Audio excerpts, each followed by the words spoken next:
New business. First item is Baker Tilly Annual Redevelopment Commission TIF presentation. Jason Sindler.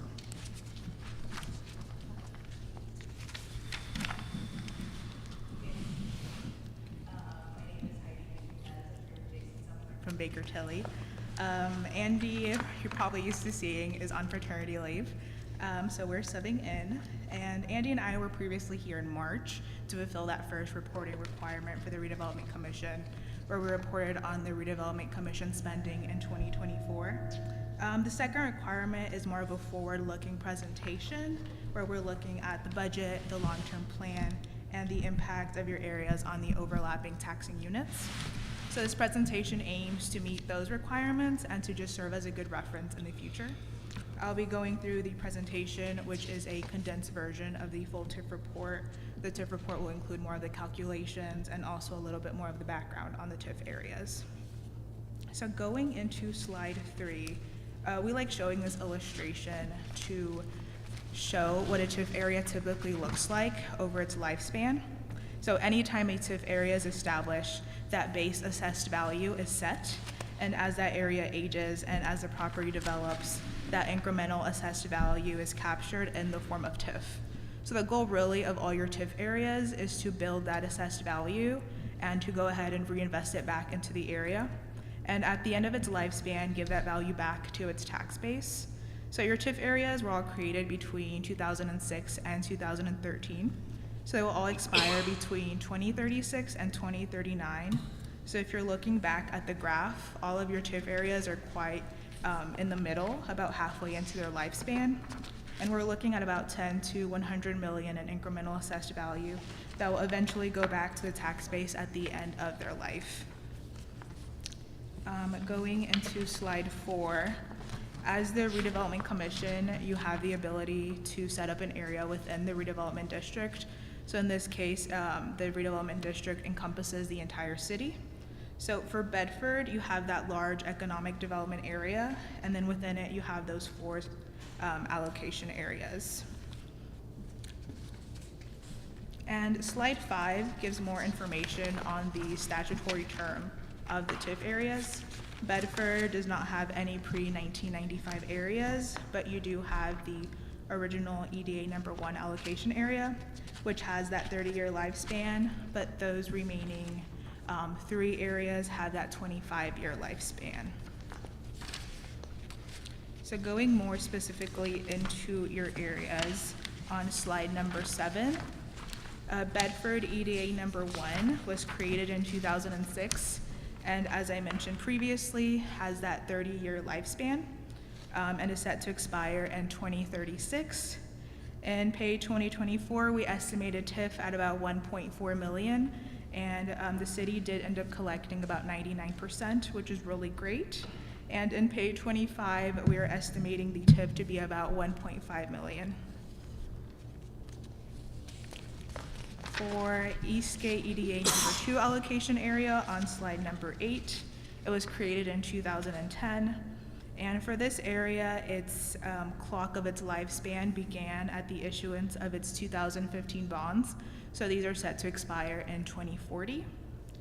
In pay 24, we estimated TIF at about 430,000, and the city did end up collecting 98%. Again, very strong collection. And in pay 25, we're estimating TIF at about 440,000. For your TIF number 3, the downtown and north side EDA was created in 2013, has that similar 25-year life, and is set to expire after 2039. In pay 24, we estimated TIF at about 340,000. For this area, collections were a little lower at 86%, at least in comparison to your last 2 areas. And briefly looking into it, there's about 20 taxpayers that didn't end up paying their taxes or still had a balance left over. So that is why your collection is so low in this area. And in pay 25, we're estimating TIF at about 330,000. Going into slide number 10, traditional TIF areas capture land and building and not usually equipment unless the taxpayer is specifically designated. So in this case, General Motors was specifically designated, which is why we capture that personal property. It was created in 2013 and is set to expire after 2039. In pay 24, we estimated about 2.4 million, and the city did collect that full amount, which is usual for these type of areas. And in pay 25, we are estimating TIF at about 2.2 million. And you'll usually see some fluctuations, especially here on the next slide, in personal property TIF. That equipment will age, depreciate, and the company will go ahead and reinvest back into its equipment, so you'll see those fluctuations. And on slide 11, you'll see the 4 areas and their TIF over time. We did implement the new deductions and credits under the new Senate Enrolled Act 1, and this will affect properties under that 1% circuit breaker cap. So these are your homestead properties, but for Bedford, we don't have any residential areas, so we don't capture any of those residential TIFs. But it does affect your properties under the 2% circuit breaker cap. These are your rental residential, agricultural, and long-term care properties. So for the first allocation area number 1, where we estimated about 1.5 million in 2025, the TIF does go down about 200,000 to 1.3 million in 2031, which is when those deductions fully go into place for those 2% cap parcels. For allocation area number 2, we see 2025 TIF at about 440,000, going down to 268,000 in 2031. The downtown and north side allocation area was unaffected, and you see it go up as different abatements are rolling off. And then your General Motors personal property goes unaffected from these new changes. So on slide 12, of course.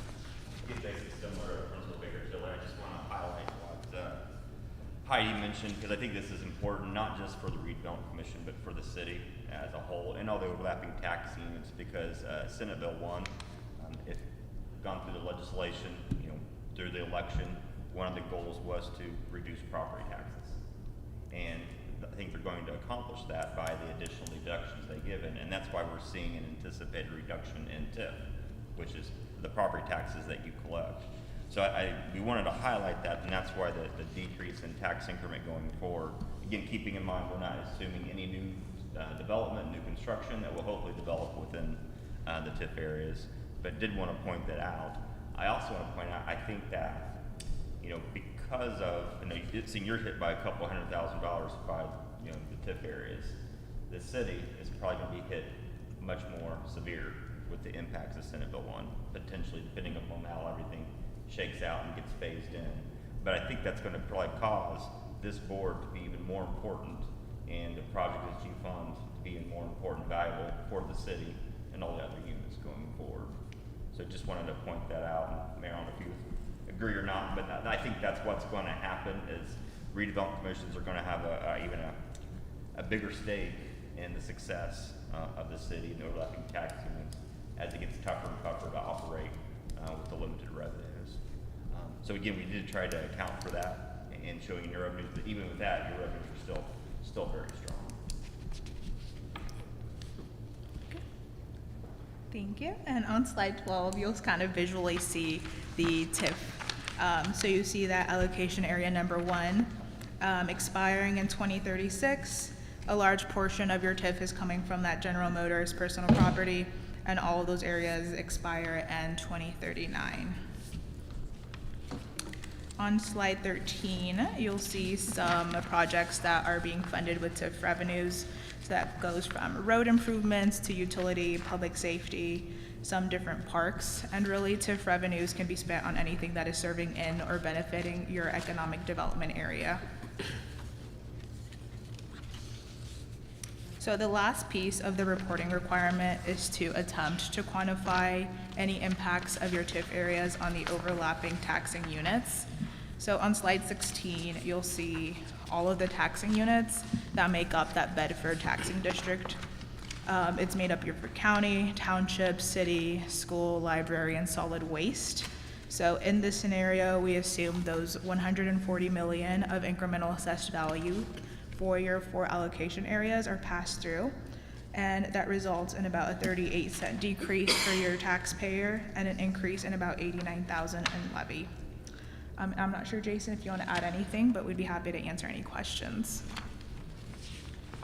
That's the only thing I would say on the schedule, because I'd like to show the schedule, because as Heidi mentioned, you know, your tax rate's $3.26 there, and in the box shows all the tax that you're collecting, you know, about $4.5 million.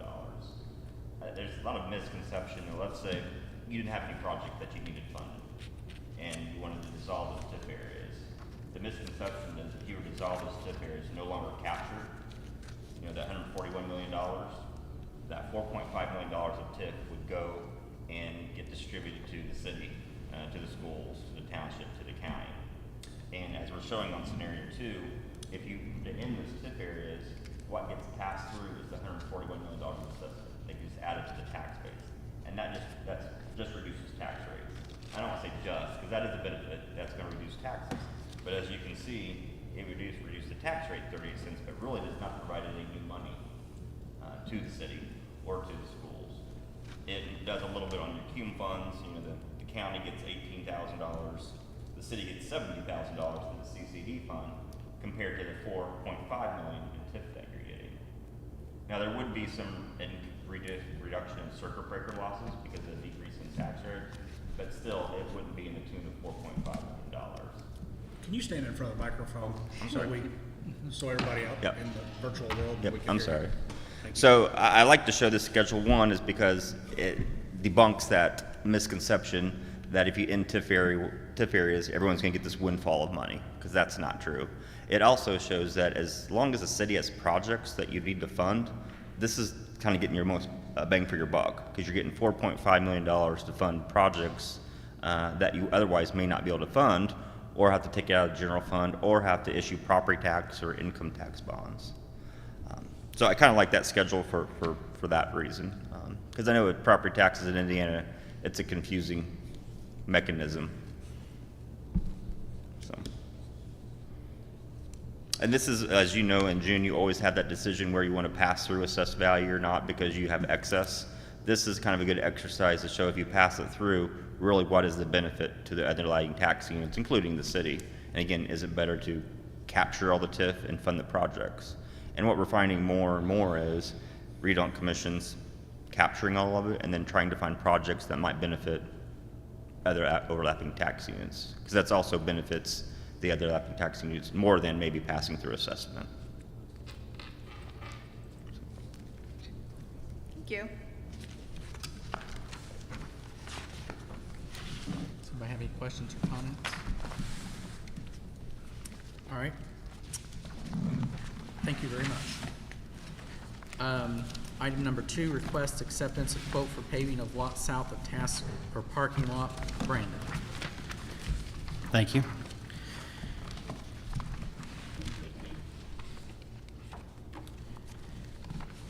So you should have the paperwork in front of you for the quote for the paving of the lot south of the task building. This is where the parking lot's going to be for the future council chambers meeting hall that we're currently working on at the old Bedford Police Department. This is going to serve as a parking lot for that area and for any individuals that'll be going to that for the meetings and any meetings that we might be having. So I'm asking, so we solicited 3 bids, one from Flynn & Sons Excavating and Paving for $49,500. Second one was from Milestone Contractors LP, $75,000. And E&B Paving LLC, who advised us that they were unable to bid the job. I recommend that we go with Flynn & Sons Excavating and Paving Incorporated, which was the lowest bid of $49,500. Does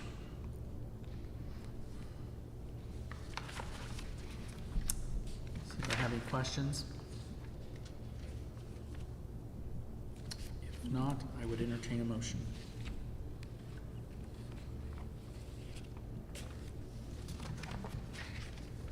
I'll make a motion for the acceptance of the quote for paving of the south lot of the task for parking lot to Flynn and Sons Excavating and Paving in the amount of $49,500.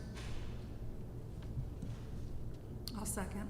I have a first and a second. Any other questions or comments? If not, all those in favor say aye. Aye. Any opposed? Passes. Thank you. Thank you. Next item is request acceptance of quote for new liner installation and floor drains for Bedford Fire Headquarters, 1900 H Street. Brandon? Yes, so this is the Bedford Fire Department, the main central headquarters. They've had some issues with the drains in the basement of their building, which carries everything out from the building out to the main sewer. They're old, they just need to be replaced. So you should have a sheet that I did a breakdown and it's been highlighted. We solicited 3 businesses to do the quotes. The first was Pipe Solutions for $27,600. Riverway Plumbing and Mechanical was $28,900. And BLD Services LLC was $43,000. As you can see, I highlighted that we are going to break this down into 25% and 75%. And I'm asking the Redevelopment Commission to pay for 25% of the lowest bid, which was $27,600. 25% of that breaks down to $6,900. So I'm asking the board to approve $6,900 for the relining of the pipes and the floor drains at the Bedford Fire Department. Does anybody have any questions? If not, I would entertain a motion.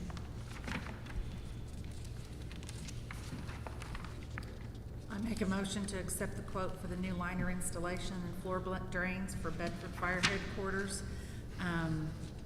Make a motion to approve the $27,600 with Pipe Solutions. No, Our portion would be $6,900. Yeah, sorry. Yeah. Yes. yeah, Yeah, the we're not lowest gonna give you bid was, that much. yeah, the lowest bid was $27,600. Yes. We're asking just for $6,900 Right. from this board. Yes, from the Redevelopment Commission, excuse me. 25%, which would be $6,960. No. $6,900. Where am I at? Am I on the wrong page? 6,900. Okay, let me do that again. It might need to have the number correct. So we need, I think your motion would need to be the Bedford Redevelopment Commission to give 25%, which would be $6,900. That sounds wonderful, yes. I make a motion for that. I'll second the motion. This is easy. I'm adding a bunch of stuff. We have a first and a second. Any other questions or comments? If not, all those in favor say aye. Aye. Any opposed? Passes. Next item is request acceptance of a quote for milling and paving of existing parking lot, Bedford Fire Headquarters, 1900 H Street. Brandon? Okay, so this is for the existing parking lot, which would be to the east of the central fire station, to be basically the back parking lot. It's an old driveway, it's an old parking lot that just is breaking down and needs to be milled and then replaced. So we solicited 3 bids from these individuals. So Flynn and Sons Excavating and Paving Incorporated was $22,650. Milestone Contractors LP was $22,750. E&B Paving LLC was $33,125. The lowest bid was $22,650 from Flynn and Sons Excavating and Paving Incorporated. I'm asking the Bedford Redevelopment Commission for 25% of the lowest bid, which equals $5,662.50. Does anybody have any questions? Brandon, I got a question, and I guess this is just quote-wise here. On Milestone, they've got 2.5 inches of base, and Flynn has 3 inches of base. Is there a difference? I mean, I'm not disagreeing with quotes, I just curious to why one of Each them- one was given what we wanted done to the parking lot, so the way the parking lot, the way they explained it, because I guess I don't do the paving, but the way they explained how it does is that Flynn and Sons has a wider paver, Okay. and they were going to do where you can angle it a certain way for water runoff to be able to carry out of there without having to install drains. Okay. Whereas another place doesn't have as big a paver, so they are able to do different depths. So that's the way I was told and understood it. Okay. Now, for that, I'm not gonna say that I'm an expert on it, but that's just the information I was provided, so I think that's why you see the difference there. Okay, I was just curious, when I looked down through Yeah, there. I no, saw- you're right, there is a difference in the depth, yes.